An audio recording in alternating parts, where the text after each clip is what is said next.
So Mr. Realtor, do not send me multifamilies or student properties. I don't want to deal with that shit. I only want single family properties.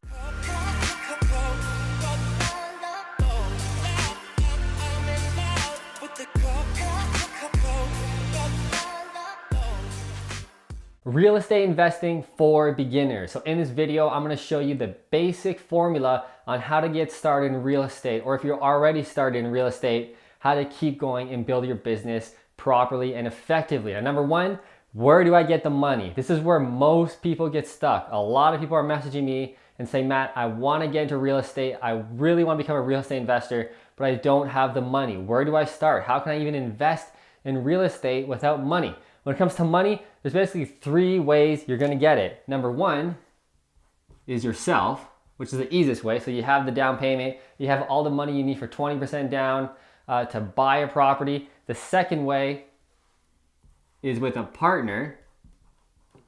So maybe it could be a friend, a family member, or somebody you met in public, or somebody you met through real estate investing, and they have the money, and you're either going to split it 50-50, 60-40, maybe they're going to give you all the money to buy a property, which is the way I do it with my partnerships. There's a number of different ways of doing it.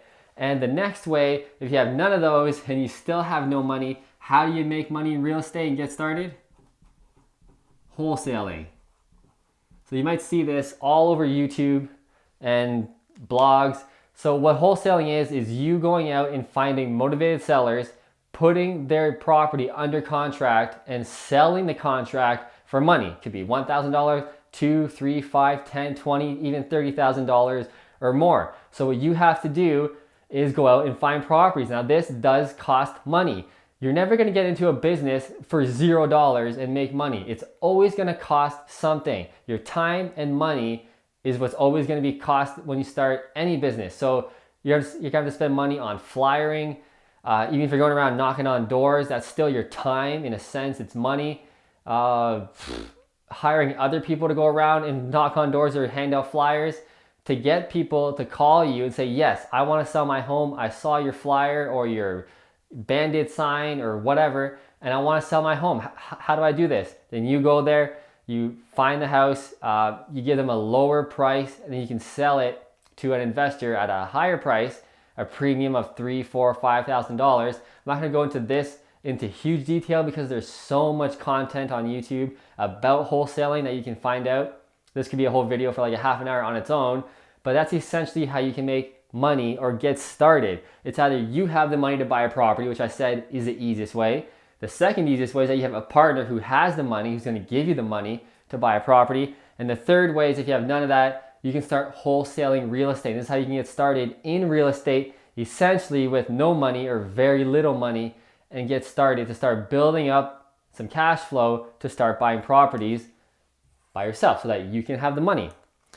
Second thing is, what kind of properties should you even specialize in? Now, this is something I always talk about when you're investing in real estate. Now that you have the money by yourself, partner, or wholesaling, what type of property are you going to buy? This really comes down to what niche you want to specialize in. What kind of properties do you want to deal with? The big mistake most investors make, new and seasoned, is they're chasing cash flow.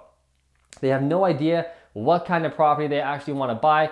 They're just chasing the cash flow. And that can get you into a ton of trouble. You want to specialize in something that you know better than anyone else. So what kind of property? For example, myself, I specialize in single family property. Why? It's the niche I chose because it's the type of real estate that fits my lifestyle. It's easy, it's boring, it runs on autopilot. Yeah, it doesn't cash flow as much as multifamily or student properties or rent to owns, but it's so easy and boring that when I do retire in the next 5 to 10 years, it's gonna be the most easiest and boring retirement ever. And that's why I personally specialize in single family. If you are okay with dealing with headaches, lots more paperwork, but in return for higher cash flow, multifamily properties or student properties might be for you. So this is really the first step, once you have the money, to figure out first, before even looking at any types of properties. Don't be mixing and matching properties, especially at the very beginning.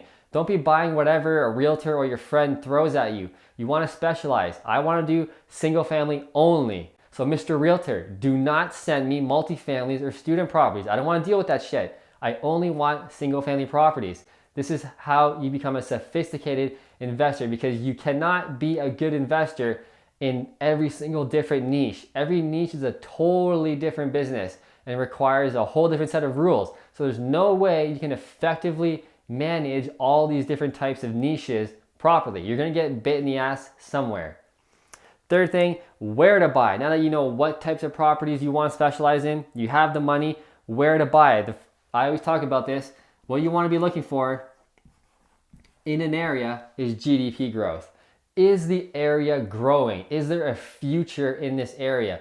Now, if you want to get real technical, you want to find a city that has a GDP growth that's growing faster than the provincial or state average if you're in the US.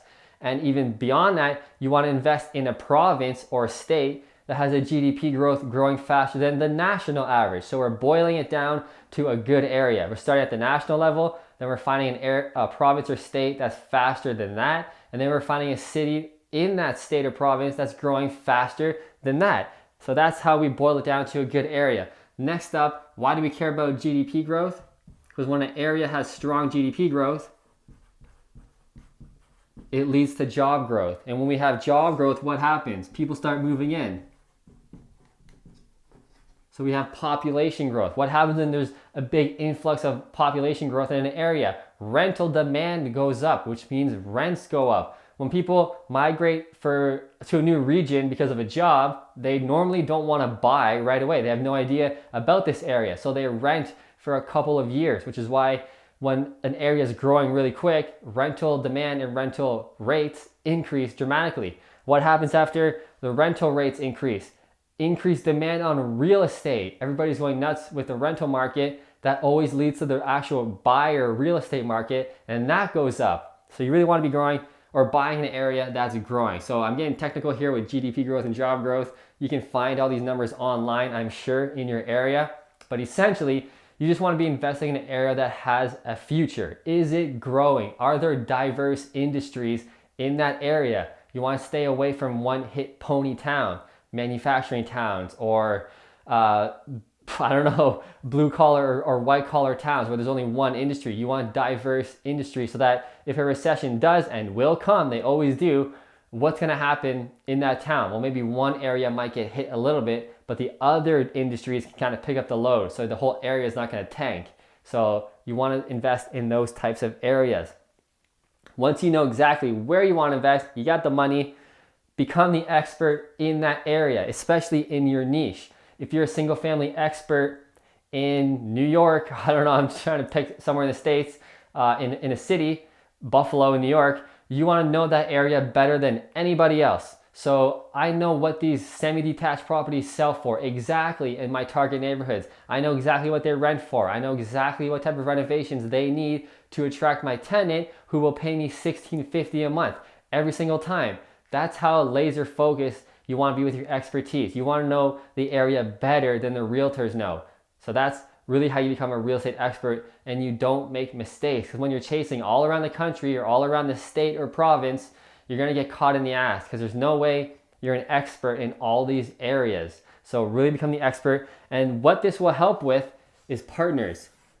Believe me, once you become an expert in an area and you know it better than anybody else, and you start having a proven track record and you're flipping properties or you're doing rental properties over and over and over again, and they're all successful, people are going to start migrating to you and they're going to say, screw it, I'll just give you my money. I don't want to play this game. You're doing such a good job. I'll just give you my money. We can do this together. You do all the work. I'll give you all the money, and let's partner. That's where you want to get at in your real estate business, because then it starts growing even quicker and quicker. And that's essentially how real estate investors grow their portfolio very quickly. Last thing up, how to renovate properties for quality tenants. Once you know the area and you're the expert, you want to know exactly how to renovate these properties, as I mentioned, to get the quality tenants over and over again for the high rental rates. Remember, most landlords are crappy landlords. They have crappy properties, they're outdated, they're ugly, all the flooring is mismatched. You know, the living room is one type of flooring, the bedrooms have carpet, the kitchens have tile, it looks like shit, there's different baseboards in the property, whatever. That's who you're competing against, people who don't care or who just don't know. So if your properties look amazing and they're in good areas, you're going to get the best tenants first every single time before they do. Because a lot of tenants are going out there and they're seeing crappy properties over and over again. Believe me, when I do rental showings on my properties, when they're totally renovated, the tenants come through and say, wow, like you wouldn't believe the properties I saw today or last week or yesterday. They're horrid compared to this place. Oh my God, I'll take it right now. And they fill out the application on the spot, which is always the best case scenario.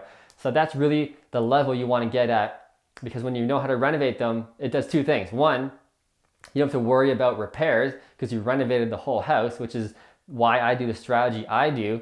I renovate everything on day one so that for the next 5 to 10 years at least, I don't have to worry about calls, the toilet breaking, the tub leaking, the kitchen tap breaking, the dishwasher breaking. All of it is brand new. So it's autopilot, it's easy, it's boring, and I attract the quality tenants who pay rent on time every single month, most of the time. You're gonna get into that sometime, but generally my tenants are awesome. I have zero problems to date, knock on wood. All my tenants are absolutely amazing, and that's because I attract quality tenants, okay? So the last thing, I didn't put it on here, if you don't want to go through all of this and do all of this work and research, because all of this can take at least a year to 2 years to really nail down, the quickest way to bypass all of this, but you do need money, is for you to partner with a real estate expert who already has all of this in order. When you partner with a real estate expert, you skip 3 to 5 to 10 years minimum in your real estate journey, because they can teach you everything while doing the whole project with you. They're going to show you how to renovate it, why they're doing it this way, why they're writing their rental ads this way, why they're using this or that for the property, and they can just teach you everything you need to know, and they're doing all of the work while you can sit back and relax, and they can be your real estate coach. So they give you the team, the contractors, which believe me, that alone can take years to find good contractors. They're giving you all of that, mortgage brokers, realtors. They're hooking you up with everything so you can bypass all of this groundwork and really become a sophisticated investor very, very quickly. So that's an option as well. This is Real Estate Investing for Beginners, a quick little video on the steps you should be taking to building your real estate business. If you like this video, please click like right below. To find out more about my real estate investing apprenticeship program, about how you can partner with me and what I do for my partners in Kitchener-Waterloo, Ontario, Canada, you can find out more about that right about here. And don't forget to get my 12 video series where I teach you everything from start to finish, how to become a good investor, right below this video. You can click on that link and get instant access to all of those videos. I'll see you in the next video.